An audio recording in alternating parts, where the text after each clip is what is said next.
हरे कृष्णा।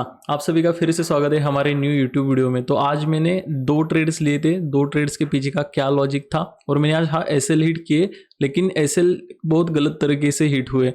ऐसे एसएल किसी भी रिटेलर्स के साथ कभी भी नहीं हिट होनी चाहिए, ऐसा कभी भी किसी रिटेलर्स के साथ नहीं होना चाहिए। बहुत गलत हुआ है मेरे साथ। आप वीडियो को लास्ट तक देखना, एक्चुअल में क्या हुआ है आपको पता चल जाएगा। तो वीडियो को स्टार्ट करते हैं।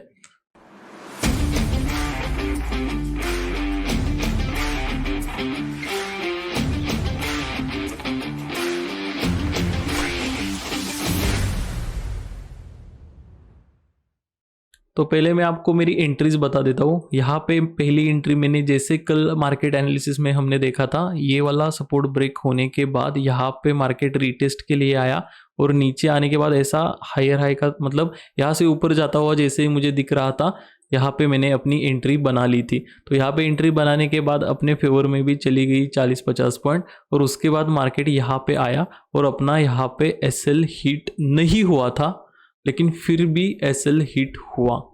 कैसे हुआ मैं आपको बताता हूँ। यहाँ पे एक्चुअल में क्या हुआ हमारे साथ देखो।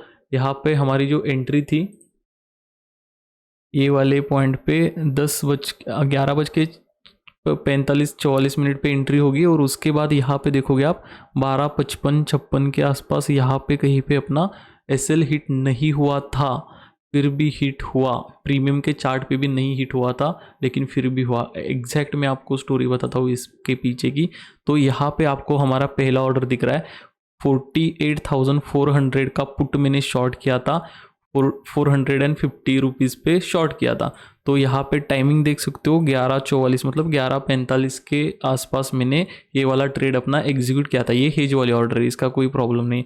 तो यहाँ पे 501-500 ये मैंने अपना एसएल ऑर्डर लगाया था मैंने। लेकिन यहाँ पे देखो 1:06 13:06 पे यहाँ पे वो एग्जीक्यूट हो गया है। यहाँ पे अगर प्रीमियम के चार्ट पे हम देखें, यहाँ पे प्रीमियम के चार्ट पर अगर आप देखोगे तो क्लियरली यहाँ पे देखो क्या हुआ है। 13:06 यहाँ पे क्लियरली दिख रहा है आपको 1:06 की ये कैंडल है और यहाँ पे दिखता है आपको हाई। तो ये वाले कैंडल का हाई कितना दिख रहा है आपको 495.80। मैंने एसएल कितने पे लगाया था 500 500 और 501 एक लिमिट और एक ट्रिगर ऑर्डर होते हैं। तो यहाँ पे हाई आपको दिख रहा है, मुझे दिख रहा है 495 495.80 का हाई लगा है और मेरा एसएल 500.50 रुपये पे मेरा एसएल एग्जीक्यूट हो गया। 5 पॉइंट का डिफरेंस था, फिर भी मेरा एसएल हिट हुआ।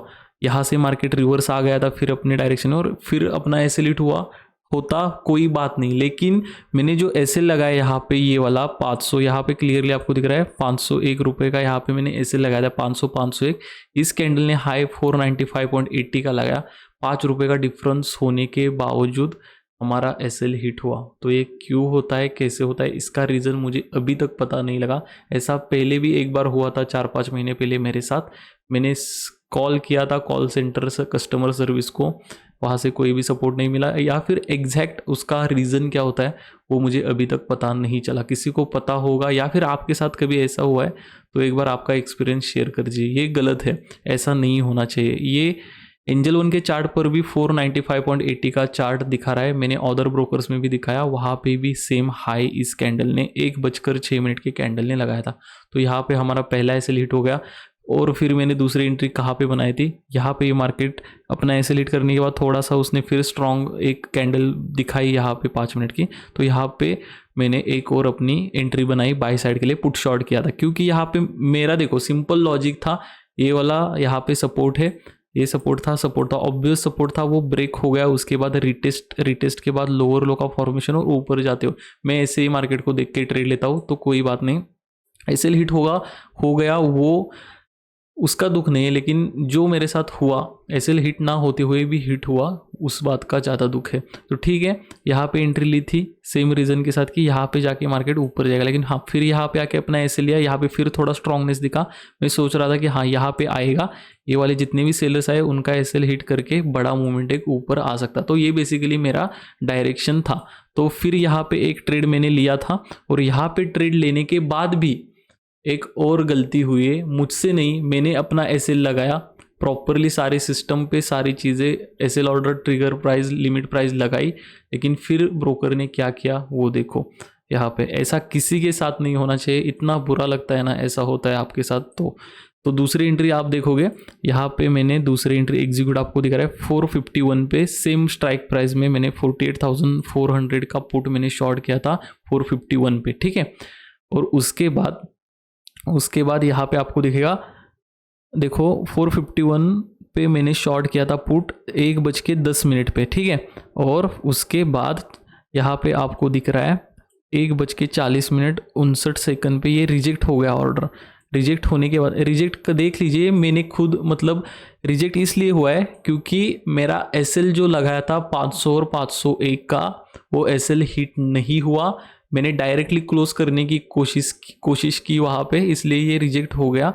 क्योंकि एसएल लगा हुआ होता है तो अपने पोजीशंस डायरेक्टली एग्जिट नहीं होते, तो यहाँ पे ये उस वजह से रिजेक्ट हुआ। यहाँ पे कैंसिल दिख रहा है, मैंने फिर जाके वो कैंसिल किया वो 1:41 पे, और उसके बाद यहाँ पे थोड़ी देर में ये वाला अपना ऑर्डर जो है, सॉरी ये वाला 548 पे जाके एग्जीक्यूट हुआ। या फिर मैंने देखा, मतलब मैंने क्या किया, एसएल लगा के मैं स्क्रीन मेरी मिनिमाइज कर दी थी, फिर देखा तो मतलब मोमेंट आई थी 500-515 के आसपास मुझे दिख रहा था। मेरा 500 रुपये का एसएल हिट नहीं हुआ था। मार्केट जब एसएल के नीचे आ गया था 510-515 पे दिख रहा था, मैं तुरंत एग्जिट करना चाहता था, लेकिन यहाँ पे एसएल लगा हुआ होने की वजह से ये रिजेक्ट हो गया, ऑर्डर नहीं हुई। वो कैंसिल करने के 1 मिनट तक मार्केट 550 तक चला गया था, और ये अपना जाके वहाँ पे मैंने अपना ऑर्डर एग्जिट किया। तो यहाँ पे वो भी दिखा देता हूँ आपको, यहाँ पे क्लियरली आपको दिख गया कि मेरी एंट्री 1:10 पे हुई थी 451 रुपये पे। और उसके बाद ये वाले जो भी स्टोरी हुई हमारे साथ, वो करते करते एग्जैक्ट मतलब 500 रुपये पे एसएल हिट होना चाहिए था, वो हिट नहीं हुआ।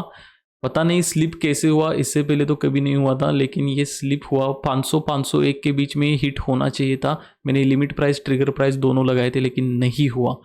तो यहाँ पे इस प्रीमियम के चार्ट पे अगर आप देखोगे तो यहाँ पे क्लियरली आपको दिखेगा, यहाँ पे देखो दूसरी एंट्री मैंने 1:10 पे आपको दिख रहा है, हाँ 1:10 पे यहाँ पे 451 पे यहाँ पे अपनी एंट्री बन गई थी। और एंट्री बनने के बाद यहाँ पे देखो मार्केट 495 तक आया, एक छोटा सा रिट्रेसमेंट वहाँ पे, और ऊपर जैसे ये वाले कैंडल में जैसे ऊपर गया तो ये अपना एसएल था 500-501 रुपये का अपना एसएल था, तो ये हिट नहीं हुआ। मार्केट जब यहाँ पे आया मैंने देखा 516 पे, वो जो अपना एसएल ऑर्डर लगाया था वो कैंसिल करते करते यहाँ पे चला गया, और यहाँ पे अपना जो ऑर्डर है वो एग्जिट हुआ लगभग 548 के आसपास। तो यहाँ पे मैंने एसएल लगाया था फिर भी हिट नहीं हुआ, तो इसमें मेरी क्या गलती है। यहाँ पर भी सेम हुआ, हमने एसएल लगाया, यहाँ पे एसएल हिट ना, मतलब यहाँ पे प्राइस तो वहाँ पे नहीं गया, लेकिन वहाँ पे अपना एसएल हिट हो गया। अगर वो एसएल हिट नहीं होता, मार्केट यहाँ से आके फिर अपना एसएल हिट होता, तो मेरा एक दिन का एसएल हिट होता, फिर दूसरी एंट्री थोड़ा सा वेट करके ऊपर के ही ले लेता, या फिर दूसरा एक ट्रेड प्लान करता। लेकिन यहाँ पे हमने यहाँ पे दूसरी एंट्री बनाकर भी वहाँ पर भी एसएल चला जाता, कोई प्रॉब्लम नहीं है। लेकिन ये एसएल स्लिप होके मैंने अपनी एंट्री मतलब डबल एसएल इस ट्रेड में मुझे देना पड़ा, मेरी गलती ना होते हुए भी। तो इसके लिए किसको दोषी ठहरा है, क्या करें मुझे नहीं पता। अगर आपको पता है इस पे सॉल्यूशन क्या है तो आप मुझे बता सकते हो, लेकिन ऐसा नहीं होना चाहिए किसी के साथ भी, ये गलत है। मुझे ये ब्रोकर अपना चेंज करने पे मजबूर देगा। अगर एक दो बार ऐसा और हो गया तो मैं अपना ब्रोकर चेंज करने वाला हूँ, क्योंकि मैं अदर ब्रोकर यूज़ करता था, वहाँ पे कभी ऐसा नहीं हुआ था। उस ब्रोकर ने ओवरनाइट की पोजीशन बैन कर दे, मतलब जीरोधा यूज़ करता था, जीरोधा पे ओवरनाइट पोजीशन नहीं जा रहे, इसलिए ये यहाँ पे शिफ्ट होना पड़ा है मुझे, नहीं तो मैं यहाँ पे कभी शिफ्ट नहीं होता। ठीक है, तो ठीक है, कोई बात नहीं, जो हो गया हो गया। हमने आज आपको दिखाओ तो ऑर्डर्स में देखोगे ये अपना अकाउंट है, यहाँ पे ऑर्डर्स में देखोगे जहाँ पे 4200-300 लॉस दिखाना चाहिए था, वहाँ पे एक और अपना एसएल हमारी गलती ना होते हुए भी चला गया। तो ठीक है, कोई बात नहीं, जहाँ पे थे वहाँ पे ही आए हैं, जहाँ पे ईयर स्टार्ट किया था वहाँ पे आए, ब्रेक इवन पे ही है। तो कोई बात नहीं, इस वीक में कोई प्रॉफिट नहीं हुआ ऐसा समझते हैं और छोड़ देते, मंडे से फिर से स्टार्ट करेंगे नई उम्मीद के साथ। तो ठीक है, कल के लिए मंडे के लिए मार्केट एनालिसिस देख लेते हैं। तो यहाँ पे इतना वोलेटाइल आज मार्केट था, अगर आपका आज एसएल हिट हुआ है तो आपकी गलती नहीं है, मार्केट इतना वोलेटाइल था कि ऐसे मार्केट में आप मतलब हम कुछ नहीं कर सकते।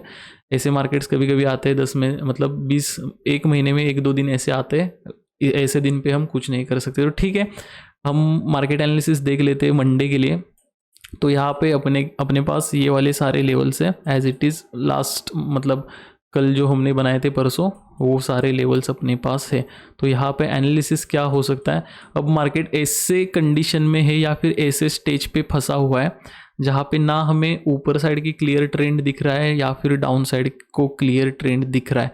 तो यहाँ पे अगर देखोगे आप तो लगभग 14 दिसंबर से आज तक देखोगे तो 20-25 दिन से मार्केट यहीं पे नीचे आ गया, ऊपर गया, नीचे आ गया, ऊपर गया, एक साइडवेज काइंड फेज में फंसा रह गया या फिर वोलेटाइल फेज में मार्केट फंस गया है। ये वाला जो ट्रेंडिंग फेज था मार्केट का, वो होने के बाद ये वोलेटाइल जो फेज है आपको दिख रहा है, ये वोलेटाइल फेज में मार्केट फंस गया है। तो यहाँ पे अब हमें काम कैसे करना है, थोड़ा सा ऐसे मार्केट में काम करना मुश्किल हो जाता है हमारे लिए। तो फिर भी एनालिसिस हम देख लेते हैं, यहाँ पे थोड़ा सा एनालिसिस, फ्रेश एनालिसिस हम देखते हैं यहाँ पे। तो यहाँ पे ऊपर की साइड हमारे पास ये वाला एक रेजिस्टेंस है, तो ये वाला रेजिस्टेंस, नीचे की साइड ये वाला सपोर्ट है और उसके बाद ये वाला एक इम्पॉर्टेंट सपोर्ट है। तो यहाँ पे मार्केट अगर फ्लैट ओपन होता है, फ्लैट ओपन होने के बाद हाँ ये वाले लेवल्स तक आने दो मार्केट को, यहाँ पे वीकनेस दिखाएगा और फिर ऊपर जाता हुआ दिखता है तो वहाँ पे हम एक बाय ट्रेड प्लान कर सकते हैं। सीधे यहाँ से नीचे आ गया, इस लेवल पे थोड़ा पुल बैक लेके वीकनेस दिखाएगा, फिर यहाँ से ये वाला एक ट्रेड हमारा प्लान हो सकता है। ठीक है, तो ये हो गया फ्लैट ओपन होने के बाद। अगर बड़ा गैप अप ओपन होता है तो ये वाले लेवल पे वेट करेंगे, यहाँ पे साइडवेज थोड़ा सा प्लान कर सकते हैं। गैप अप की कंडीशन में थोड़ा सा वेट करिए क्योंकि यहाँ पे फिर से एक और रेजिस्टेंस है, यहाँ ऊपर भी एक और रेजिस्टेंस है। तो ऊपर जाके नीचे आके, ऊपर जाके नीचे आके, ऐसा ही यहाँ पे एक वोलेटाइल फिर से मार्केट रह सकता है। मैं वही बोल रहा हूँ, एक वोलेटाइल फेज में मार्केट फंस गया है। तो अगर directly gap up gap down इसके नीचे होता है तो ये वाला एक इम्पॉर्टेंट अपने लिए लेवल रहेगा। इस लेवल पे आके थोड़ा सा वीकनेस दिखा के, अगर फिर से 1-1.5 घंटा वीकनेस दिखा के नीचे जाता हुआ दिख रहा है तो एक शॉर्ट ट्रेड हम प्लान कर सकते हैं। तो ठीक है, ये वाला अपना बैंक निफ्टी के लिए एनालिसिस है मंडे के लिए। निफ्टी के लिए देख लेते हैं। तो निफ्टी के लिए भी एक वोलेटाइल फेज में ही मार्केट फंसा हुआ है, यहाँ पे देख रहे हो आप। तो यहाँ से देखोगे तो ऊपर गया, नीचे गया, ऊपर गया, नीचे गया, ऐसे ही पूरा ये वाले जोन में मार्केट फंसा हुआ है। तो क्लियर ट्रेंड तो नहीं है, फिर भी ओवरऑल जो ट्रेंड है तो वो बुलिश है। नीचे से मार्केट ऊपर आया है इतना, तो हम बुलिश ही कंसिडर करेंगे जब तक ये वाला लेवल निकाल के लोअर लो का फॉर्मेशन मार्केट बनाना स्टार्ट नहीं करता, तब तक हम थोड़ा सा बुलिश एंट्रीज ही प्लान करेंगे। ठीक है, तो यहाँ पे निफ्टी में भी हमारे लिए ये वाला थोड़ा सा लेवल, थोड़े से लेवल शिफ्ट कर लेते हैं हम।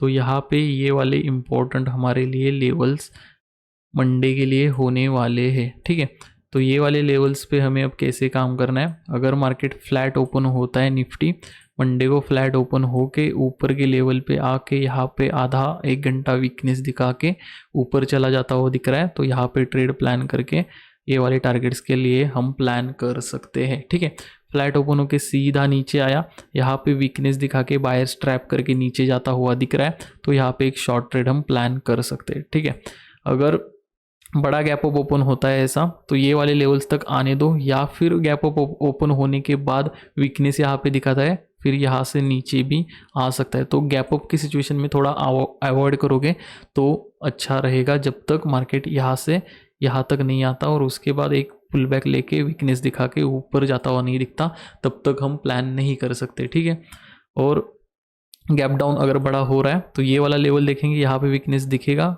तो यहाँ पे से नीचे सीधा आ सकता है, या फिर डायरेक्ट नीचे ओपन हो गया बड़ा गैप डाउन तो यहाँ पे वीकनेस दिखे, या फिर एक पुल बैक का वेट करेंगे, वो आने के बाद रिवर्स होता हुआ दिख रहा है तो वहीं पे हम प्लान कर सकते हैं। तो ठीक है, this is analysis for Monday, और आई होप आज जो भी मेरे साथ हुआ है वो मतलब आपके साथ भी कभी हुआ है, नहीं हुआ है मुझे नहीं पता। अगर हुआ है आपके साथ ऐसा कभी जो भी आज मेरे साथ हुआ, तो कमेंट करके आप बता सकते हो कि हाँ ऐसा हुआ है मेरे साथ, और इस पर अगर कोई सोल्यूशन है आपके पास तो आप बता सकते हो। मैंने इनके कस्टमर केयर को कॉल करके सारी चीज़ें पूछ के देख लिया, कोई आंसर नहीं मिलता ठीक से। तो इतना हम पावरफुल भी नहीं है कि कुछ सिस्टम हिला सके ये सारा। तो ठीक है, कोई बात नहीं, होगा ऐसा, ऐसे भी दिन कभी कभी आएंगे, एक्सेप्ट करेंगे और आगे बढ़ते रहेंगे। आज ऐसा हुआ है तो हर रोज़ नहीं होगा। अच्छा, एक दो अच्छे ट्रेड मिल गए, हमारा मंथ का पूरा टारगेट क्लियर हो जाएगा। तो ठीक है, इस वीक में जो भी बना था वो आज के ऐसे दिन ने, वोलेटाइल दिन ने, या फिर जो भी हमारे साथ हुआ इस वजह से वो मतलब ब्रेक इवन पे फिर से आ गए हम। तो मंडे से फिर से नेक्स्ट नई जर्नी, या फिर से रिस्टार्ट करेंगे, चालू करेंगे अपने ट्रेड्स लेना सही से और आगे बढ़ते रहेंगे। ठीक है, तो मिलते हैं आपसे नेक्स्ट वीडियो में। अभी के लिए बस इतना ही, मिलते हैं नेक्स्ट वीडियो में। Thank you for watching this video.